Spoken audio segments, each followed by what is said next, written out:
Issue 273.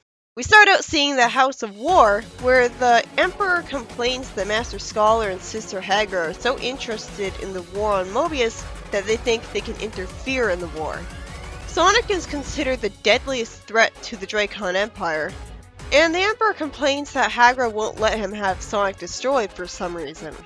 He wants to send out the Cyber Shifter, despite a lot of resistance to the idea. As I wonder where Sonic is in this Sonic story, the Emperor gets the help of the Cyber Shifter, whose loyalty seems questionable. And when Sonic gets threatened by the Special Badnik Service robot troopers, he looks bored and smugly asks them why not just take the hint and self-destruct already. Sonic fights the robots while revealing that his bravado is an act, since he hopes he can keep this up and can't afford to slow down for a second. The robot troopers don't seem to know what happened to Eggman, and one of them sneaks up on and grabs Sonic thanks to a camouflage device. However, Sonic is saved by the Cyber Shifter when he destroys that robot trooper, also he can get a shot at Sonic himself. Sonic is sent into some rubble, and the story ends with him being threatened by him and told that he's invincible. In the next story, Shorty takes a vehicle over the Emerald Ocean looking for Techno after Eggman took her over again. They start a fight, and because of that fight, this lets Techno and Shorty let out their frustration with each other, as they accuse each other of betraying each other back on Solstice. The fight ends with them being knocked out of the sky, with Eggman's control breaking free of Techno somehow. Then they see a light coming from the Ring of Eternity, which Techno says is too powerful to get truly destroyed. So it just keeps on coming back. Why the hell are they just standing there? Run! It's gonna suck you in! The ring's nothing but trouble! Eggman then taunts Techno behind a bunch of screens, saying that his digital self is still able to cause trouble. So wait, there's two Eggmans now? His digital avatar is a separate person from him? Because Eggman wants to inconvenience Techno, he removes her armor to keep her from attacking him. Thank God, she looks good again. I guess that spits in the face of the whole future Techno's a cybernic forever theory, right? The story ends with Eggman saying that the whole base is a death trap, and he threatens them with a menacing copy of Sharpfuse's old armor. In the next story, the giant who's threatening Plunder's ship says that he wants revenge when Plunder had never seen him before, and I smiled and giggled at just typing that ridiculous sentence. It turns out that this is a reference to when the mutated shark story happened. The giant sea monster wants revenge against Eggman for eating his brother and sister sharks. So what took him so long getting his revenge? It's been years. Then Plunder drinks the transforming serum of Speckle because they're smart enough to save some of it for a special emergency. This is pretty badass. He goes to fight him, and the monster is hit with a cannon and is sent into the sea. Filch wonders why the giant monster didn't return to normal since the transforming serum wears off quick, and after Plunder complains about a headache, he sees some gold that was knocked out of the monster's mouth, and the story ends with me giggling once again, as once again, the minute Plunder says things are looking good for him, the shark comes after him again. In the next story, Vector fails to get Shadow a new body using Sonic's DNA because his machine blows up after he says Sonic's half cleared. You know, this is kind of a running gag with Vector. I feel like he's kind of a bumbling engineer at this point because his experiments to restore the special zone failed. So I'm struggling to think of something that he made that worked out for him, and it's not called out on by anyone.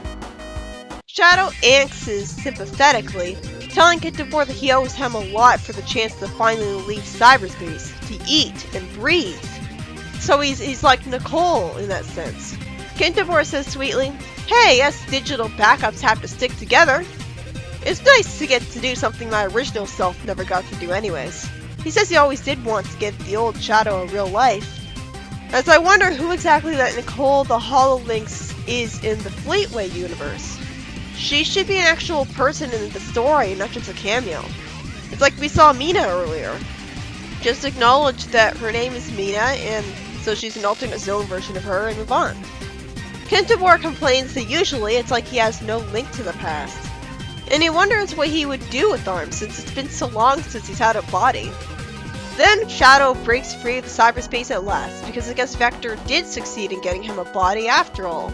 We see him adorably ecstatic at leaving the cyberspace, saying, "We're all gonna grow old and wrinkly! Everybody dance!" And Silver cheers. He also eats a chili dog, wanting to experience that finally, which makes sense since Sonic likes him so much. See, this is what I always wanted out of Nicole. To see her as an AI, experiencing organic life for the first time and appreciating it a lot because of that. Then after Shadow talks about how he wants to make Kintobor an organic body of his own, Shadow excitedly gives Kintobor every unfinished project he was working on when he had his accident. I love seeing Shadow like this. It's like he's a naive little kid talking to his dear old dad. The comic is showing that this is how Shadow might be if he didn't lose Maria and Gerald Robotnik. Because he has Gerald in the form of Kintobor, and he has Maria, technically, in the form of Iggy. And Iggy is more useful than her, being a hacker, and a Mobian, not just a human. Of course, she's different from her for the most part, but still, it's interesting to see that. This is what's really great about Shadow. He's more than just a grisly anti-hero. He only got to experience a few years of life at most, so he's actually very naive and young and just covers it up most of the time with a tough act. This is the side of Shadow I really like, not the boringly serious side. Shadow explains that he had found Kintobor's research because other scientists and universities had filed it and forgotten about them for years. Kintobor's naturally ecstatic, crying tears of joy at seeing all this as I have the biggest smile on my face. They're finally making Kintobor feel like an actual person. He's being interacted with as a genuine person and friend and not just used as a computer for the heroes. This issue is fantastic. Kintobor says that he wishes he still had arms so he could hug Shadow, and Shadow smiles nervously and says that people are watching as he has his hand on Kintobor's tube. I really love this, and I'm willing to forgive the way Shadow's eyes morph this time. I don't know, something about the art makes it work. The first story is about an agent of the Dracon Empire being sent after Sonic as an enemy. That's it. They take a lot of pages to tell a very simple story. The second story has the taking over Techno and Shorty yell at each other, letting out their frustration from earlier on, and then when the digital avatar Eggman takes over Techno's face, Techno's robbed of her armor since he has a connection with it, with Shorty being amusingly frustrated that it was that easy to get out of the armor. The third story has one of the mutated sharks attack Plunder, being a consequence to the last time they had to deal with one of those, and Plunder gets him off his ship, transforming himself temporarily, and then wonders how it's still mutated after all of this time, lampshading that. Then the final story is a pretty heartwarming and brilliantly written one where Shadow and Kintobor bond.